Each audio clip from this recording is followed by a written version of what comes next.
Welcome to Work the Expo Like a Pro. All right.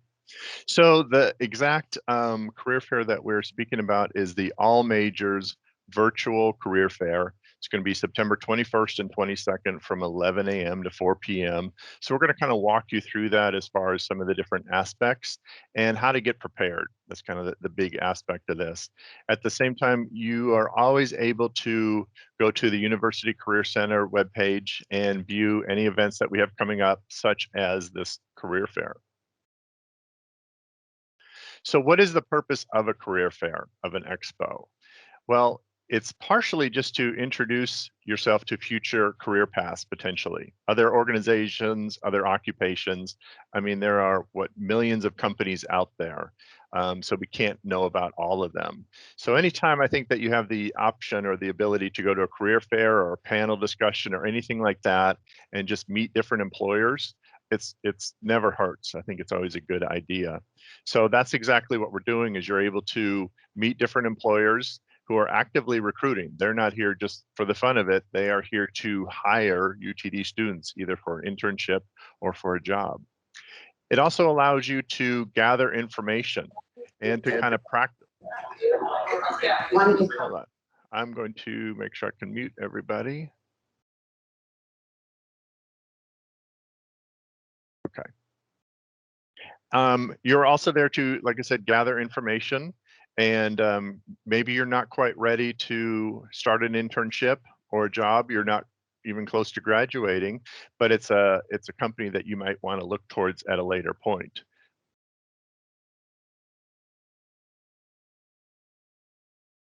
So some of the competencies that employers are seeking, employers, we interact with them all the time. Like I said, Sven is going to be speaking with you in just a little bit, and he works closely with our employers, many employers. And so we get a lot of feedback as far as what they're looking for in applicants. And it kind of boils down to these 8 core competencies. So critical thinking, obviously, right? That's part of going to university, learning how to think a little bit differently. Problem solving. Of course, your oral and written communication, that's going to be big. Pretty much on any job, I think they're going to require that. Teamwork, collaboration, um, then career management, meaning that you're paying attention to what you're doing and the next steps, perhaps, maybe taking on special projects within the company that you are working for. Information and technology applications. So can you work their computer programs? Every company typically has their own different ways and their own programs. So can you adapt to that, learn and apply? Leadership as well. So leadership in terms of you might be working with different projects or just leading a small group at times. Professionalism and a strong work ethic, and global and intercultural fluency.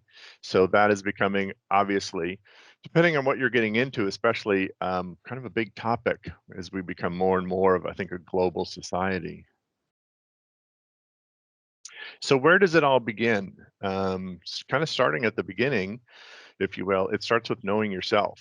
So what is your dream job? You know, what is it that you would like to do? What do you enjoy doing?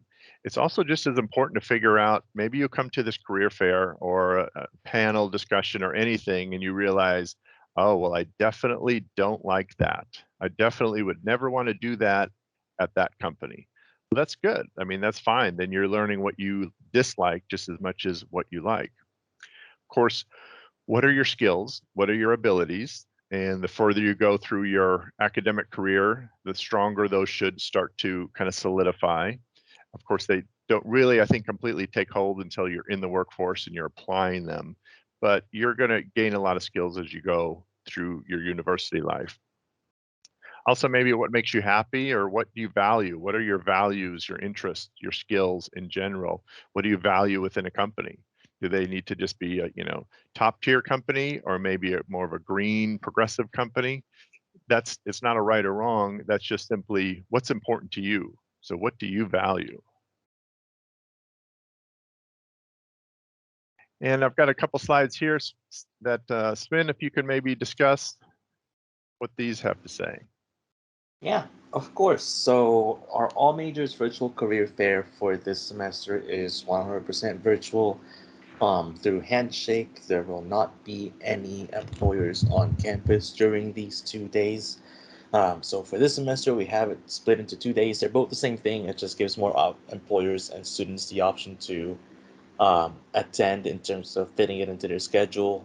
With the type of lecture arrangements or class arrangements that the UT Dallas has established with the dedensification program, we thought it's best to have two options of 2 days, multiple time slots for students to attend. So basically, for the all majors fair, it's done through Handshake. You have the option of meeting with the employers either in a group setting, i.e., with other students at the same time. The employers are going to talk to you there directly. You'll be able to find out more information about them, answer any questions you might have that might pertain to your career choices. If you know something, if you still want to do it, try to reinforce your core competencies that we've just discussed earlier. We also have we also have one-on-one sessions where it's just you and the employer representative in that meeting alone, face to face or virtually, of course. Again, be able to ask questions to the recruiter that will help you formulate your choices for your career. If you have questions about what you want to do, either with that company specifically or things that you can expect in the field you're trying to get into, in addition to the usual career prospects of landing a job or an internship. That's also a good opportunity to reach out to them. But this screenshot right here is kind of like how it would look like on Handshake. When you get on Handshake from your computer, you'll see the list of employers that will be participating, any sessions available, and a quick summary of the event. And if you can go to the next slide for me, Alan, please. There we go. So you'll be able to do your research for the employers here. That's one of the main big things you want to do when you're attending a career fair, whether it's virtual or in person, is do your research. In this case, we provide you all the information that we have about the employer on Handshake. So you'll see all the employers that are going to be in attendance. You'll be able to click on their Handshake profiles, learn more about them. You'll even be able to see former students, alumni that have worked with them before, if you wanted to reach out and grow your networking field, or being able to reach out and like get their take on how it was working with that employer. You'll also see the types of schedules that you can sign up with them for. You'll see some one-on-one sessions there. You'll see some group sessions. But this is kind of general layout for it, just to give a few examples of how it's going to look. We try to make it very friendly for the students. Instead of you waiting in line an hour and a half just to talk with one employer, now you can just go in and select the time to meet with them, and they'll expect you to show up at that time. That said, that'll allow you more choices to do your research, allow you to explore different areas in the career or field of study that you're currently in right now. Just because you, like for example, um, just because you're in computer science doesn't mean you're just going to sit behind the screen all the time and code. There's other fields in computer science where you can be out in the field, out being deployed with other teams. And it's a great way to talk with these recruiters, with these representatives, find out more about what you can do with your degree and your career prospects. If you can move to the next slide for me, Alan. And here's just an example of how the Handshake can look like when you access Handshake virtual fairs and you're doing your research for a company. You'll see all of this is provided by the employer. So you'll see all of their information about them that they've put on Handshake. You'll have several contact options for them, either by email, by phone number, through social media. You'll be able to see the jobs they posted on Handshake. You'll see some public staff contact lists there. And again, one of the big highlights that a lot of students have found useful is that the Handshake shows you the students that have previously worked with this organization you're looking into.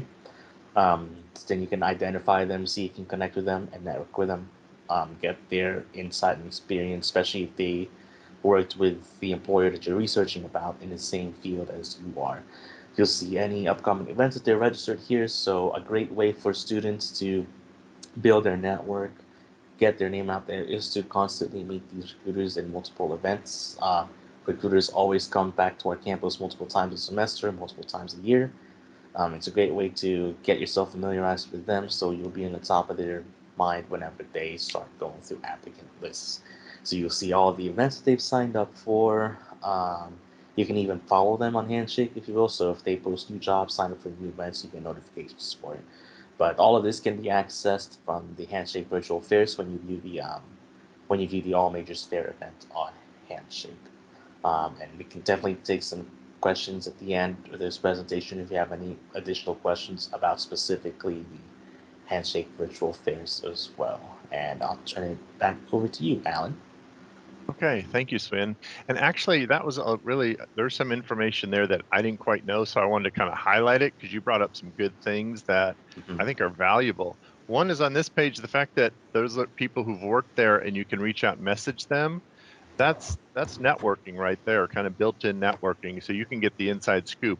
What was it like to work at that company, right? And you can talk with a student. That's pretty amazingly valuable right there. That's something I would definitely recommend. And then backing up to the previous slide, just the fact that there's, and I know this is just one screenshot, but that's a pretty diverse, out of 62 employers, we just have 3, but 3 different kind of companies. Brilliant Earth out of San Francisco. I'm kind of making guesstimations as to what they might be about, but I suspect very different from Allstate and very different again from Tinker Air Force Base, right? So kind of goes into that whole gathering information and being aware of what you like just as well as what you don't like. Yep. So, okay. Yeah, Thank you, Sven. I appreciate it. we Sorry, go ahead. currently have 90, I want to say 93 employers that are registered and confirmed to attend this event just for day one alone. And of course, there's 2 days. You might see some of the same employers for both days. Some employers can only make it to one day or the other, but for students, if you can't make it to one day, there's always another day for you to attend for the all major virtual career fairs. So definitely, I encourage the students to go and check this out. There's a wide variety of companies. I know, like, we understand that our biggest schools here is the School of Management and the Engineering and Computer Science School, but we do put in the extra effort to make sure that the employers that we have represent all 8 schools here on campus. So even if you're in A&H or if you're in ATech or if you're in EPS, those are some of our smaller schools, but we try to pull employers in that are recruiting specifically for y'all. So I would encourage y'all to just, as part of your research, see what kind of employers are looking for majors that are part of your school and see what their expectations are. Even if you're a sophomore, you can still ask them, what their expectations are for their interns or for their full-time staff. But a great way to do it is all through the career fairs. All right, perfect. Thank you, Sven. Yeah, that's a lot of employers now that we've got there, so that's great. And I like that you can read about them ahead of time, so kind of get your game plan in order, who you really is at the top of your list. So perfect. So continuing on in terms of kind of what we were speaking about, being able to learn more about these employers, you're going to see employers that you've never heard of. So going to their websites, and that'll tell you a lot about kind of the tone of the company and help you to understand a little bit more. Does this sound like something I'm interested in?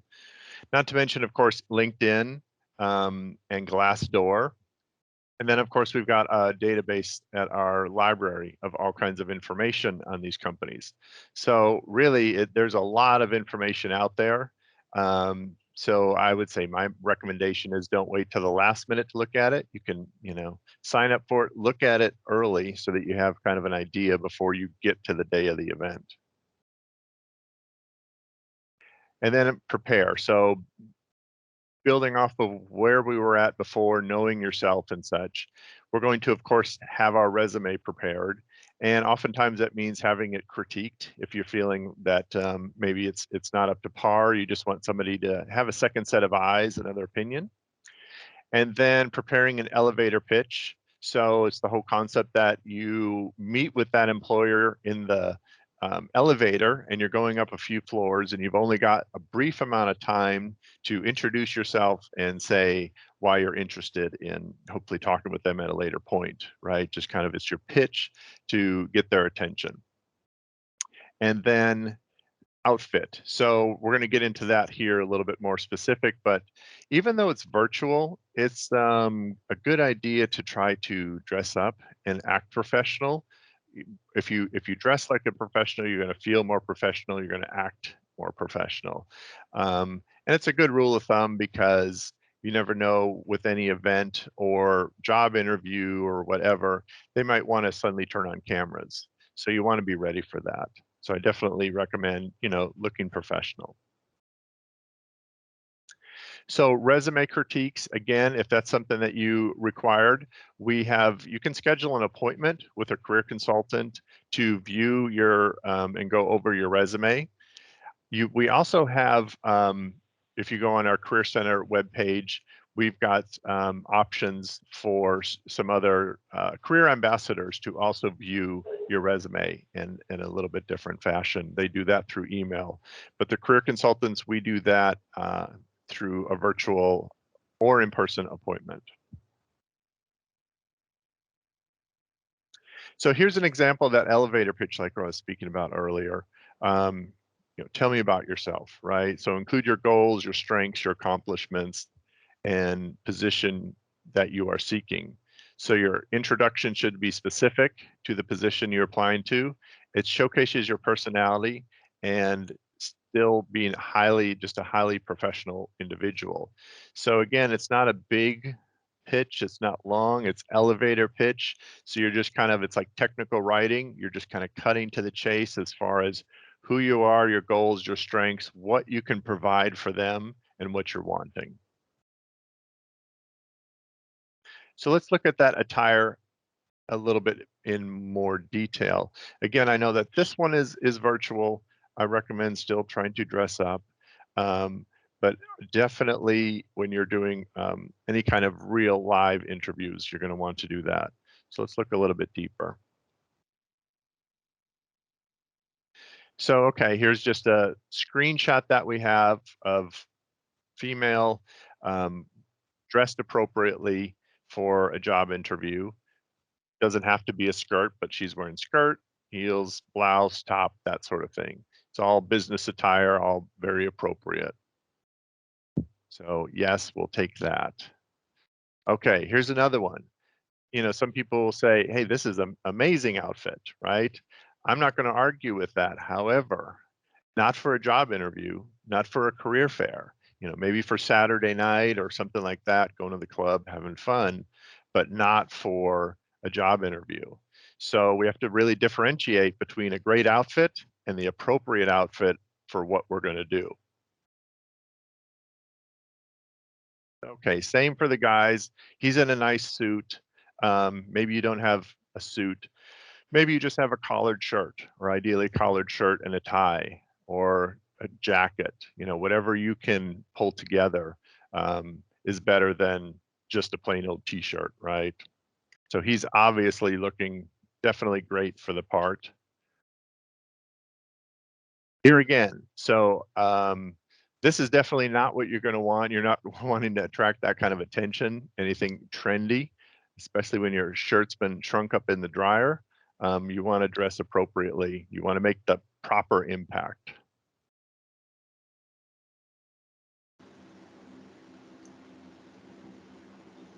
And then I just want to add in a little bit too about the recommended attire, especially for interviews and the job fair. Um, Please don't misconstrue this as us telling you what to wear and that if you're not wearing this, you're gonna get kicked out. We have no way of checking or doing that, but the message here is you want to make a good impression to the employer. Because it's not just you they're meeting, it's not them deciding whether they'll take you or not. It's you competing with tens, if not hundreds, depending on the size of the company, of students who are also trying to get in front of um, the employer to get their attention and to get them recruited for their position. If you stand out for the wrong way, or if it's a way that the recruiter doesn't like, unfortunately, that they're think of it as the gatekeepers for that employer. If um, they didn't think that you weren't as sharp, or how you were just kind of communicates how you perform in the office. And that's just something that they do take into consideration whenever they sort through the tons of applicants that they have. So it's not us in the university career center like telling you have to wear this stuff. This is us taking feedback from the employers, telling us what they see and what they take into consideration when they look at their applicants, especially in career fairs. Um, when we had in-person career fairs, we would always have students who, like they do their best to dress up. We'll work with them on that one. But we have students who obviously didn't put the effort to get themselves ready, be presentable to the recruiters, and obviously the recruiter is going to see that if they can't, put the effort into at least look decent when talking to potential employers, they're probably not going to put in the effort for anything else in their position. And so just something to keep in mind too. Again, we're not trying to police what you wear. This is more or less for your benefit of your own. Like I said, we can't gatekeep for the virtual fair and kick you out of a session for not wearing a tie. That's just not our thing. That's not something we could do. That's not something we would have done if we could. But again, it's just for your benefit. Back Yeah, to you. thanks, Sven. That's a good point. When employers tell us things, we pass them along. We're the middlemen. We're not the judge. We're the ones passing along the core competencies and whatever it is that they're telling us. So thank you for that. Practice. So that's also an important part, to practice and be ready for a career fair, for whatever it is, because you might think in your mind, oh, okay, I've done all these classes, I'm ready to go, I feel really ready, I'm competent, right? But then when you start speaking out loud, or you're in person and it's your words are not matching up with what you thought you were going to say, right? And so why not practice that ahead of time? And that way, if there's any kind of issues or problems, it's only practice. It's not a big deal, and you find out early. So being able to discuss a little bit about yourself, the company, what do you know about the company? Why are you interested in this position? And your professional goals, what you've been working towards. So just kind of practicing those is going to, a little bit, it will go a long way. So day of the expo, like we said, put your best foot forward, dressing appropriately, arriving early, basically just be on time, right? Because now it's virtual, so not so much early as much as it is on time. And then taking that opportunity, as you are when you're there, to kind of take note and network and get to meet all these different employers and at least hear from them. So this actually is networking, just in this fashion. So not monopolizing a recruiter's time. This, I think maybe is a bit more of when we're in person, because now that it's all timed and there's a certain blocks of time, but still we don't want to kind of hold the recruiter ransom and hold them right there, because we're just trying to get more and more information.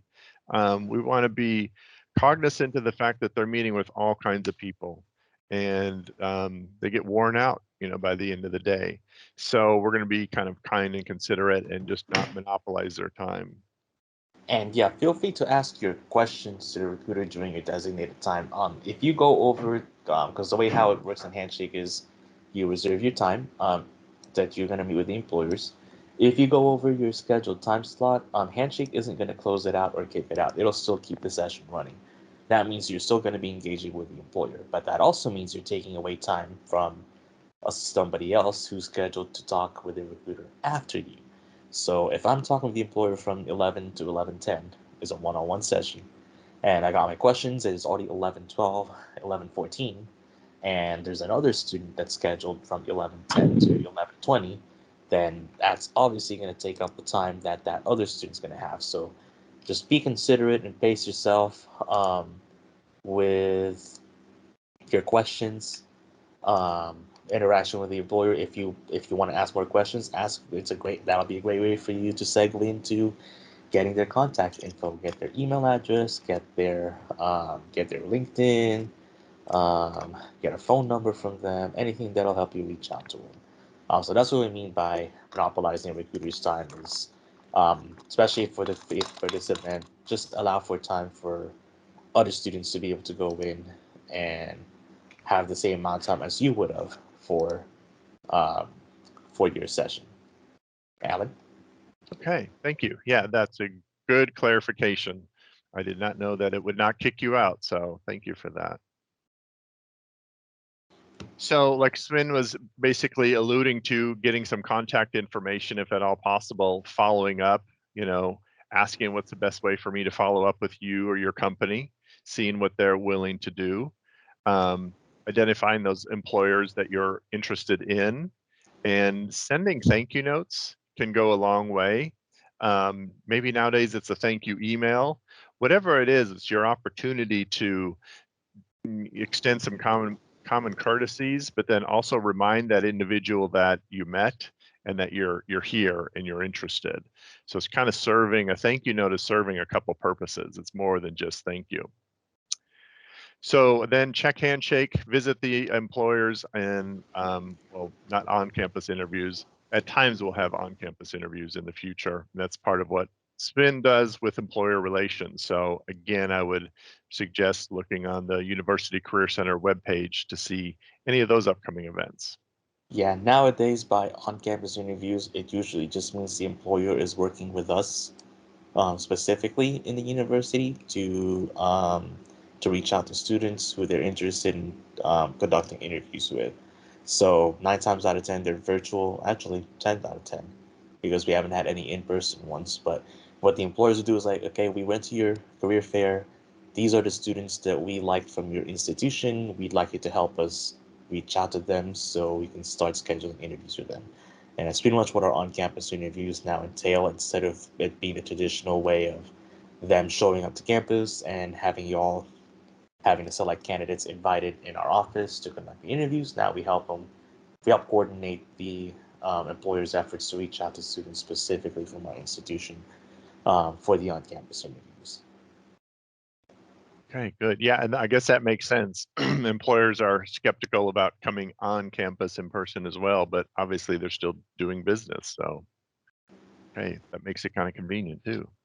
Mm-hmm. So again, I put this in twice just to kind of remind us which one specifically we're talking about. This is the All Majors Virtual Career Fair, September 21st and 22nd, 11 to 4. But you don't have to remember that. You can go on Handshake and find it. Okay, so we're going to open it up to some questions and see what kind of questions. Paul is here from the University Career Center as well, and I know he's monitoring the chat. So Paul, do we have any questions that have come in so far? Yeah, Alan, we have one so far, and attendees, feel free to type in your questions as Alan is answering. Alan and Sven are answering the questions. The first one is, can the person in session see our resumes simultaneously?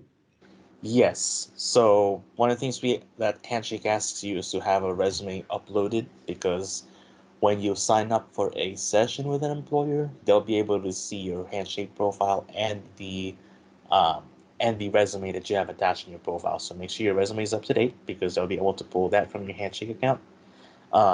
And then when you're meeting with the employer specifically, if they want you to send your resume anywhere else, then they'll talk about that with you during your meeting with them. But as far as seeing your resume in advance, or in this case simultaneously, yes, they will be able to do that as long as it's on your Handshake profile. Okay, thank And you. another question came in from Andy. Is there a way to test your Handshake setup? I was actually going to cover that. Yes. So one of the things you want to make sure before the day of, if not during the day of, the expo, is to test your internet connection, your setup, make sure you're able to access everything on Handshake. So when you log into your Handshake account and you access the fair, you'll actually see a button that'll allow you to test your internet connection. Yes, you will be able to test it there. We usually send out some helpful tips and some guides to students when we send out our final reminders for the event. So keep an eye out for that. But when you view the event on Handshake, You will also see an option for you to test your internet connection out. Okay. Another question has come in. Are freshmen able to attend? Yes. So you may think that their employers will only talk with um, with juniors or seniors. As a freshman, you can still just set up a time with them to just network. Um, if there's a specific company, specific field you're interested in attending, then you can set up a time with them and kind of see what their expectations are, what you should be studying, because you can only learn so much in your classrooms. It helps if you set out to build some experience on your own, whether it's through projects using certain tools, platforms, software. So yeah, freshmen are able to attend as well. Our events, all of our events in the University Career Center are open to all students by default. So freshmen, to seniors, to graduate students, postgrads, everybody. We also allow alumni to attend as well. But to answer your question, yes. Okay. Another question came in from an international student. It says, as an international student, are we allowed to register only for the companies which state work authorization as accept OPT, CPT, or can we register for the companies which state us work authorization required also? So Oh, U.S. work U.S. work authorization. authorization U.S. is U.S. work authorization is required by default for virtually all companies. That also covers international students because your type of work permit is a type of work authorization. But employers have the option to allow or to limit students they see based on certain prerequisites, and that includes being able to sponsor students or to do CPT or OPT, which are two different things, but they have the option of limiting or accepting applicants like that. Handshake will indicate if they are or not able to. Some companies are open on a case by case basis, so they don't put that requirement at all. So I would say if you're able to register and the employer has not explicitly said that they're not able to accommodate CPTs and OPTs or sponsorships, you would be able to register for them, yes. But if they've specified that they will not be meeting with those types of students with those qualifications, or if they put that as one of the prerequisites, the system won't even let you sign up for them at all. So just keep an eye on the descriptions for the employers. They have the option of putting descriptions in every single session that they have. So if there's no explicit mention of them not being able to sponsor, then you can go ahead and register for that employer if you're interested. Okay, thank you. Another question. How could you make yourself look like a good candidate if you have no prior experience? Alan or Paul, do y'all want to take that Yeah, one? I can add in yeah, some stuff too. yeah, I can jump into that. So, definitely it can be kind of a struggle, but that's part of what we work with you on. So academic projects, hierarchy is of course work experience or then internship experience.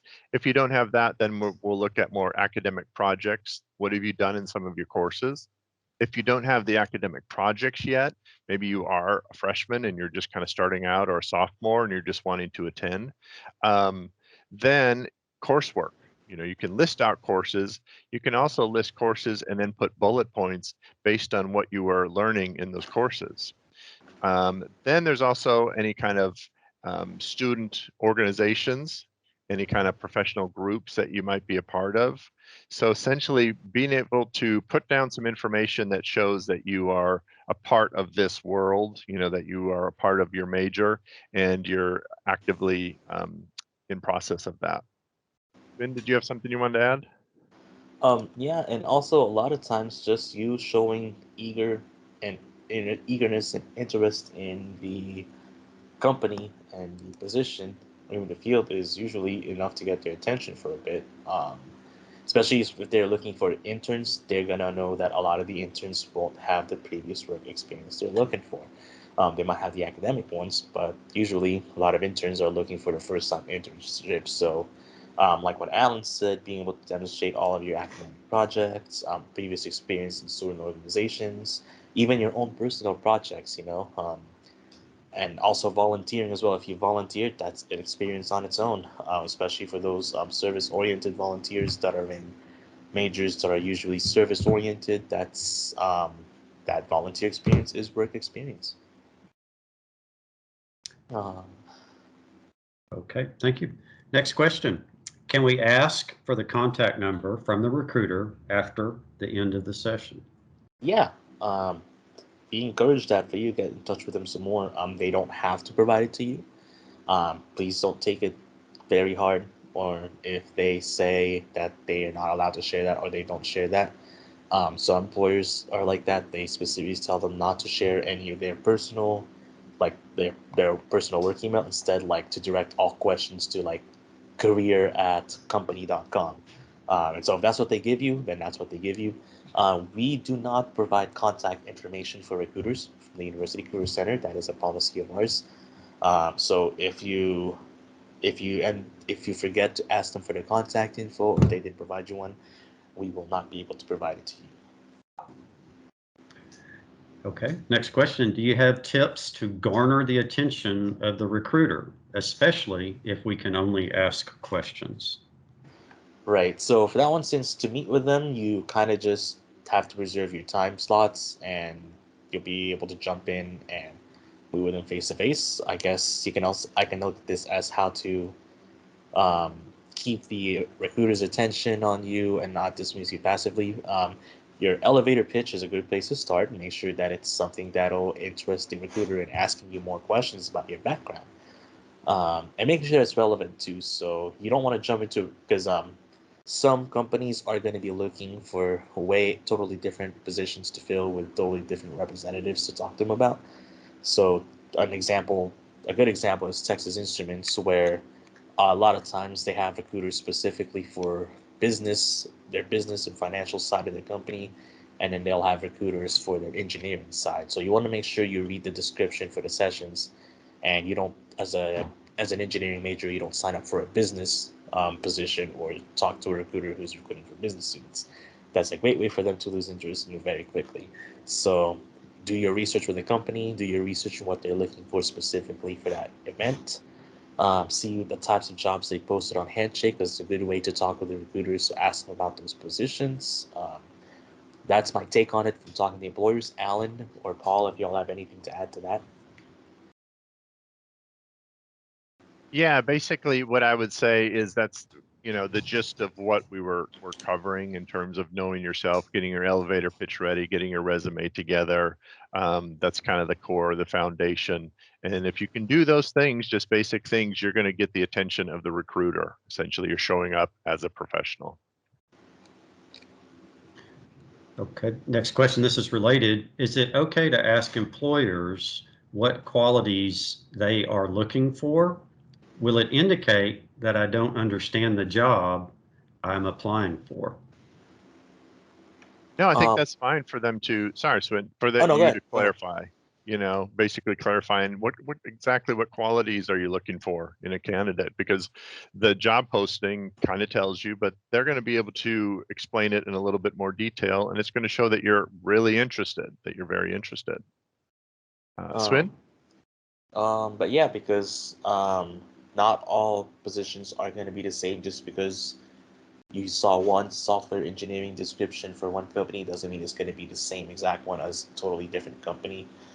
It definitely is okay to ask questions about the qualities they're looking for, because a big part of the interview process with them is you're going to be a fit in the company's culture or values or work ethic.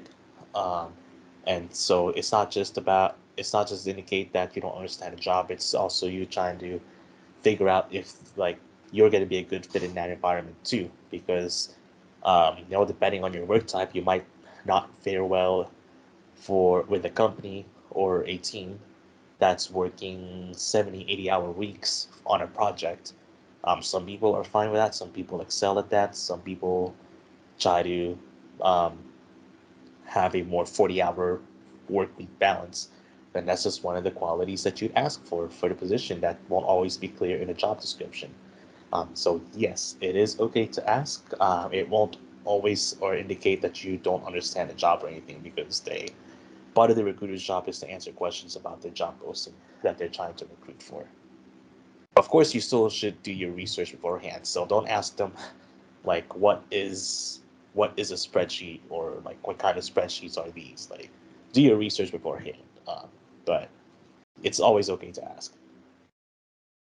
Okay, here's another one. Is this career fair also an opportunity to look for internships, or are there going to be future events specifically for that?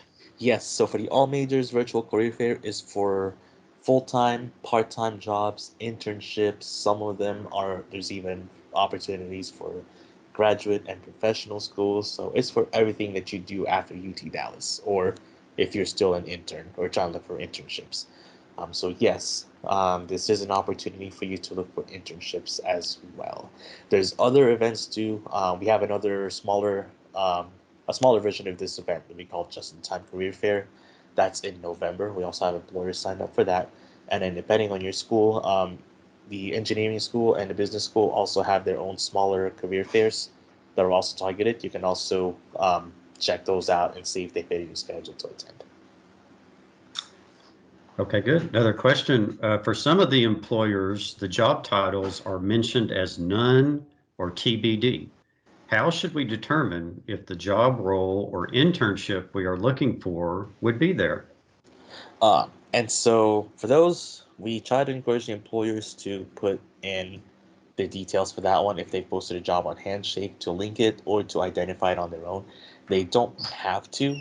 Some of the employers are there kind of just to build their brand, or it's for any positions that they have. So what you can do is you can pull up the employer's profile page on Handshake and reach out to their contacts there, or even through their corporate website and reach out to them and say, hey, I saw y'all getting the Career Expo.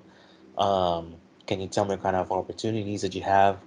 Or if you already see a posting that they have already, then you can sign up for a time and talk with the recruiter about those positions. And that's part of the benefits that we see with the virtual format, is that all the information is presented to the students beforehand. So you're not going to waste your time half an hour waiting in line for an employer that might not have the jobs you're looking for in the first place. Okay. Next question. Should you apply for internships on career portals in advance for those companies with whom you have one-on-one sessions, or wait till you meet with the recruiter at the career fair? We would recommend that you apply. A lot of times too, when you meet with the recruiter, they'll actually tell you to apply online anyways. So go ahead and submit your resume through Handshake, and follow whatever the instructions are on the job posting in Handshake. So if they ask you to go ahead and apply in the corporate website, do that too, and then you can talk about it with the recruiter, because in that case, the recruiter can just pull up your information on the spot if that's something they do, and you won't have to talk with them first and then spend time applying for the job posting on the website with the other candidates that they've told to do the same thing. So it's a great way to get a head start, is to go ahead and apply for those positions. And again, that'll also give another talking point with the representative you're talking to, and say, hey, I applied for this position too. What are the next steps? We know what to expect, how to prepare myself um, for any potential interview offers that I might receive, stuff like that. Okay, next question. How should a student with 5 years of professional experience approach regarding internships? Alan or Paul, do you want to hop onto that one too? Yeah. So I would say really you approach it the same way, because you're getting an additional degree, or you're getting your degree, and you just are bringing more to the table in terms of your work experience. So if an internship is still a good idea, right? It gives you that opportunity to for employers to test you out. So I don't think you have to try to sell them as far as the fact that you've got work experience. Is just shoring up more of your credentials. Okay. Next question. What are some good questions to ask employers? Questions that would show interest in the company would be good questions, like asking about their history, or even ask the recruiter specifically how they got to their position. Um, things that would show that that would demonstrate that you've read the job description is to ask more details about um, the items they've included on there. Going back to that other question that somebody asked, if that would show, if they'll indicate that there's some level of understanding for the job. A lot of times it could be yes, because you're able to ask the right questions about the job posting. If they required like the use of specific software, you can ask them what kind of proficiency level they're looking for. So those are just some things that I've heard some employers talk about. Alan or Paul, if you have any additional good questions to ask for employers. Really, I would just say anything that you are wanting to know that you can't find out anywhere else by investigating on the website. So if it's something you're really interested in, then it's a good question. And I will Okay. also want to add something like not good questions, bad questions you can ask employers is to just show up and ask, what are you offering? Or what are you about? Like basically something that shows that obviously this was a last minute thing for you. If you're gonna sign up for a last minute slot or session, at the very least, you still need to do your research. That's a very great way for you to earn employer or a recruiter. And recruiters usually talk to each other regardless of company. Like there's professional organizations out there that recruiters are members of that that goes across different companies. And um, you don't want to make a bad impression with the wrong recruiter and all of a sudden 10 other recruiters are on the lookout for your name and would already have that negative impression. Um, so that's the negative side of it too, in terms of bad questions to ask employers. Okay, good. Thank you. Andrea asked for resumes. It was mentioned that we could schedule an appointment or email it. Where would we email it? And Andrea, once this is over, I'll put it in the chat. It's resumeeditor@utdallas.edu. Next question. Will the sessions be one-on-one or group? And do we need to register in advance for one-on-one sessions? Yes, both sessions will be available. It's up to the employer to determine if they're going to host one or both of those types.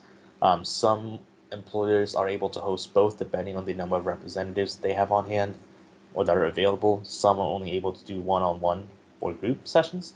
You'll be able to see it'll be specified on Handshake when you start signing up for sessions. And yes, you do need to register in advance for them.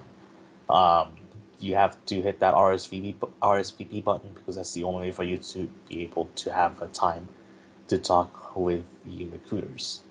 So yes, you will need to register them in advance. In the same frequency of it, if you're not going to be able to make a session, please, please, please cancel as soon as you can, because we want to be able to make sure that other students will be able to speak with employers, and you won't have to take up a schedule or a session that somebody else could have made use of. And also doesn't look good if we had 6 students signed up with an employer and none of them showed up, none of them canceled, and so the employer was just sitting for those 6 sessions, which adds up to about an hour of time just waiting for the students to show up. So you will need to register for those in advance, and please cancel them as soon as you can if you're not going to be able to make it. Okay. The next question is about group sessions. The question is, what is expected out of us in group sessions? Group sessions usually is used by employers to give a general overview of their company or just a general overview of the process for their hiring, overview at lunch, a lot of overviews about their positions. They can still answer questions. You can still engage with them and everything. So as far as expectations, is to just listen, and if you have any questions, any meaningful questions, feel free to ask those because that's what they're there for. But definitely it's obviously less intimate than a one-on-one session where it's just you and the employer. So just being able to engage and be more respectful of your peers too, since you're in a group setting. Okay. And relatedly, here's one about one-on-one sessions. Is it going to be only general discussion with the recruiter, or can we expect some technical/behavioral interview questions as well during the one-on-one sessions? Yes, and it's usually those types of interviews that you'll have to be the technical behavioral types. where they kind of just assess what your knowledge is, especially if on your resume you say that you know how to do so and so. You say that you're intermediate or an expert proficiency level in Excel, they'll probably start asking you questions about Excel. So just keep an eye on that too. They're free to ask you whatever they're going to talk about during those one-on-one sessions. It's basically just a time for you and that employer to engage one-on-one in person. So yes, they can ask you um, technical and behavioral interview questions as well. Okay. Next question. Some companies also just mention junior or senior. I believe they're referring to internships. Can master students still go for those? We highly recommend no, because they're not going to have time for you if they've already specified that they're only meeting juniors and seniors. Going back to what I said earlier, some companies can put specific prerequisites for their time slots, meaning if you don't meet those requirements, you won't be able to sign up in the first place. Some of them only put those in the description, so we advise if they've explicitly said that they can or can't do something to go by with what they've said there. In this case, if they said they're only looking for juniors or seniors, I would recommend not signing up with sessions for that specific employer or recruiter. Um, if, let's say, there's two recruiters, one said that they're only meeting juniors and seniors, and the other one didn't have anything on there, any descriptions, then you can probably get away with signing up for that second recruiter. But if it explicitly said that we're looking for certain students, um, just for the better use of your time and the recruiter's time, we recommend not signing up for those sessions. And again, it's also part of making better, like not monopolizing the recruiter's time. You want to make sure that if they've already specified what they want or don't want, there's just be respectful of your time and find another employer or another recruiter that would be able to talk to you. Okay, next question. Will any more companies be added to the fairs on the day of the career fair? No, our deadline for registration closes this Thursday for employers, not for students. For employers, their very last day to register is tomorrow, the 16th. And we will be removing some employers who have been unresponsive. We'll be removing them on Monday, the 20th. And so by the time the whatever employers you see on the 21st and the 22nd would be the final list of employers that will be in attendance. Okay, good. Thank you. Topeka, this session is being recorded and it'll be available on the UCC's YouTube channel once it is edited. Looks like we have one last question. Is there any chance of getting a shot at a direct interview after a good session with a recorder, or any push for the resume? I would say if you made a good impression with the recruiter, that would probably put you above what some other candidates are. Keep in mind their, representatives are here in university for this event, but they might have other schools that they're hopping around or visiting during the week. And that is very common, is that the recruiting team is just scheduling a bunch of career fairs and collecting the best students from each school and starting with them for their interview session. So always come in with the optimistic attitude that you're gonna do well in the interview or the during the session. You just walk and get to know them, follow whatever their directions are with applying for positions, network with them. So you'll be in the top of their you'll be in the top of their list when they start going through applicants. So I recommend just being optimistic about it. Because ultimately, it's on the recruiters, depending on what their recruitment targets are. Each recruiting team has different recruiting targets that they implement. Okay, thank you. That concludes all the questions in the chat. Awesome. And if y'all have any other questions, just feel free to let us know by email, by calling in, whatever other medium that we have. But, Alan and Paul. All right, perfect. And here's just a little snapshot of the career consultants. Obviously, the Career Center is bigger than just the career consultants, but we wanted to kind of show that on the screen real briefly. And then here is our Q code. So if you found this to be helpful and some good information, definitely we'd love to hear from you and get that feedback from you. So I'll leave that up there for another minute or so, but thank you to everyone for joining. And I know we're at the top of the hour, and thank you for Swin and Paul for your help as well. All right. Nice everybody. You- Have everybody up here. Again, any questions you have about the upcoming All Majors Career Fair, feel free to send them to recruit@utdallas.edu. Again, that's recruit@utdallas.edu. Or you can also send them to careercenter@utdallas.edu along with any general questions you have about our services here at the University Career Center. Again, that's recruit@utdallas.edu or careercenter@utdallas.edu. But thanks for attending, everybody. Yep. Thank you, everybody. Appreciate it. Bye-bye.